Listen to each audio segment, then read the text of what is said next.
Warrior Cats is a book series with over 7 arcs and dozens of novellas, graphic novels, and other types of spin-offs. Over the 20 years that Warrior Cats has been published, it has amassed a large fan base. However, as a fan, I have to say that often, Warrior Cats is trash. And that's okay. Let's go over it. Before we get started, if you are new to this channel, please think about subscribing. I regularly post both Wings of Fire and Warrior Cats content, so you'll never be bored.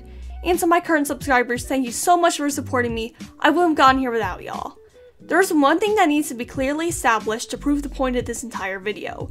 I'm about to say a very loaded question to establish that, and I recommend for you to comment your opinion on it down below and revisit it after this video. Is Warrior Cats good? Some may say yes. It's a powerful series that's resonated with millions of people.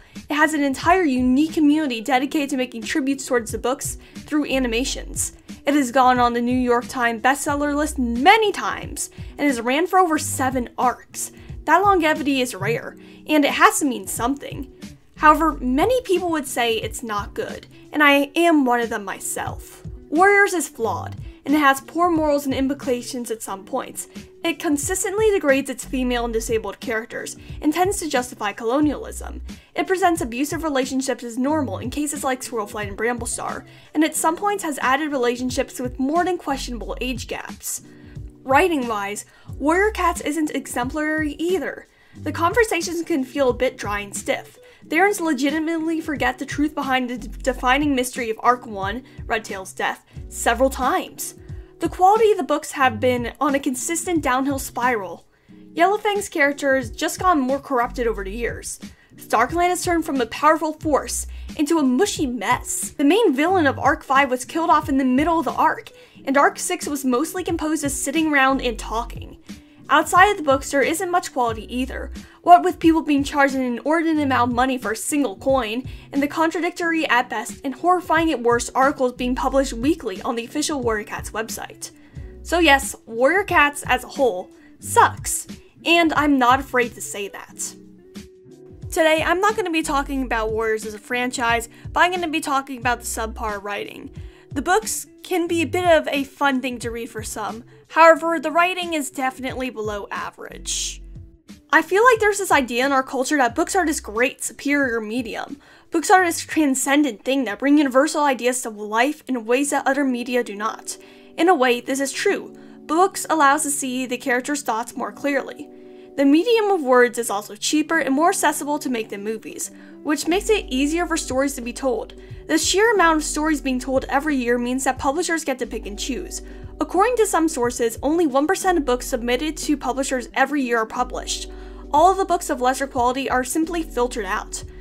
Of course, bad books do manage to slip through, it's just that we aren't exposed to them as much as other forms of bad media, which keeps us thinking that all books we read have to be good. Shows like Riverdale and 13 Reasons Why consistently cross our screens, and bad books are rarely placed on our shelves in such a way. We are also taught almost exclusively using books in schools, and made to analyze every word. Every book in school is meaning, every one of them good. So therefore, books must have meaning, and they must be good. When you read a book, society expects you to take something out of it. When you watch a show, you don't have the societal expectation to do that. In short, expectations for books are different than from other mediums, and that makes us feel like whatever we read has to be this pure masterpiece and everything we read has to be good. Otherwise, we feel as though we will be judged because we are not using books for the true purpose. With the other media, there is no such expectation. You can watch a popcorn flick and people won't judge you for it. Other bad or trashy forms of media get a certain leeway to be enjoyed without being judged for it, that books simply do not have. But you shouldn't feel the need to justify what you read to others. Sometimes, things are trash, and you need to accept that and embrace that, instead of pretending it's this great story that weaves together 15 billion moral arguments and makes a great point about how the universe was made, when it is really just a trashy romance, or in this case, a novel about feral cats fighting in the woods. Even if a book isn't great when it comes to how it is written, that doesn't mean your feelings for it are invalid.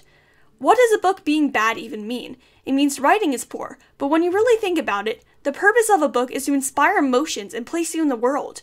If you've ever made a fan cat or a fan clan, then the book has fulfilled its purpose. If you ever felt anything, whether that be anger or joy, then the book has served its purpose. There's also joy that can be found not in spite of something being bad, but because it is bad. There are plenty of movies and books that are so bad it's good.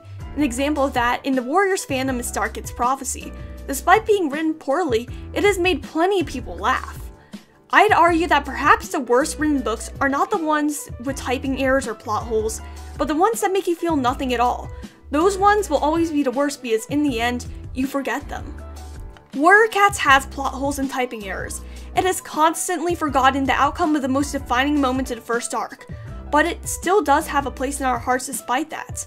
And perhaps, the faults in Warriors is a part of why this series has such a special place in our hearts, because we the fans can see the true potential of the series, and that is what we connect to, not just words on a page, but an idea. And in that idea, we can burrow in and make ourselves home in the plot holes through headcanons and alternate universes, through the kids who went missing between the books, and the adventures that we feel they had in our hearts, through the two Tomcats who were lifelong friends, who never had any mate and settled down together. Our imagination can stitch together a bad book and make it into a solid idea in our heads. Instead of trying to justify why something you like is a masterpiece, perhaps a better solution would be to accept that your favorite thing can be bad. They can have flaws. But in the end, that doesn't mean the joy you derive from them is any less valid. It's okay to sometimes turn your brain off and let books take you for a ride. So next time someone asks, are you really reading those dumb cat books, say yes, proudly, because the only value something has is the joy you can get from it. This all is not to justify Warrior Cats being bad when it comes to morals. The authors should be doing better on that, as they have promised in the past and sometimes failed to provide on.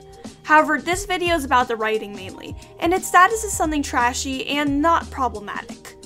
I've covered problematic aspects in several videos before this one, and plan to do even more in the future.